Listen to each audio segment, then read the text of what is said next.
was just kind of fun because they would have 1 or 2 glasses of wine after each meeting, we just talked about everything and what we needed to do for the next day. So, Miss Ann, this is reading for you. 30 years after attending a meeting of the other family group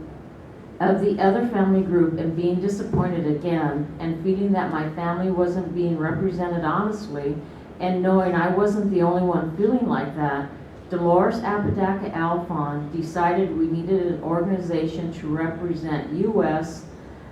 The National Alliance of Families was born. Dolores was a great leader with great ideas. We spent many years meeting with congressmen and anyone else we could enlist in our quest for the truth. We met with anyone who had direct knowledge of missing men who had been left behind in Vietnam at the end of the war. We saw the documents telling us the Vietnamese were holding over 1,200 POWs. That's a $1,200 document. The 1,200 POWs at the end of the war, but only released 568 POWs. They wanted to ensure they received the reparations Henry Kissinger promised them. The reparations were never approved by Congress, so the men never came home. We heard from many boat people who told us the men were left behind could become Vietnamese with Vietnamese names and marry Vietnamese women and have Vietnamese children, or they could remain American and stay prisoner. We wanted all of those men to come home. Year after year we tried. Dolores was an awesome leader and had no fear.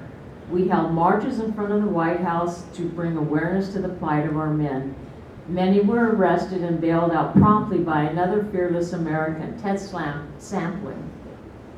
In 1993, as a trade embargo with Vietnam was due to expire, Dolores suggested we have a 30-day freedom fast to protest the lifting of the trade embargo.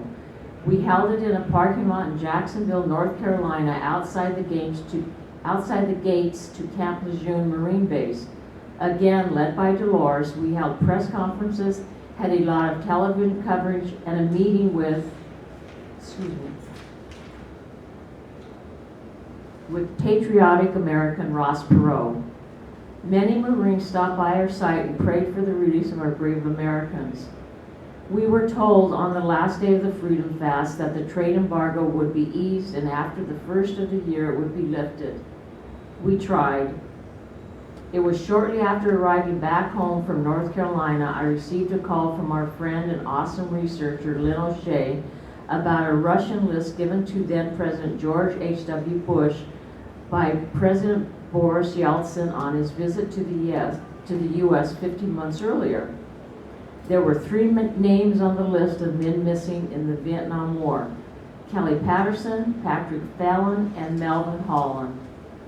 President Yeltsin said they could be alive in this country today. The list was conveniently misplaced until it was leaked out to me. The Alliance fought valiantly for those men to no avail. The list was buried again. Time moves on, and so do our lives. Dolores, after many years of leading the Alliance, died. She knows the truth now. Lynn O'Shea volunteered her time to lead. She did an awesome job also. Unfortunately, she had cancer and fought bravely to bring our men home until she died. Now we have Janella Apodaca Rose carrying on, our missing men who will never be forgotten. Thank you, Ann.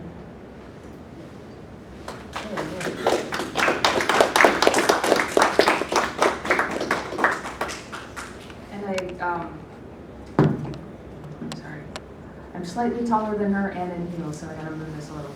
I think this is a pretty good time to pause and bring up our next speaker. And the reason why I'm doing that is because there's one last kind of slide that I would like to show when you're done, which may also bring a little case emphasis on it, which is the Baron 52. So the Baron 52 family also wrote something for us to read to you guys later on. Could we take a little break? Would you guys like it? We can have an adult break.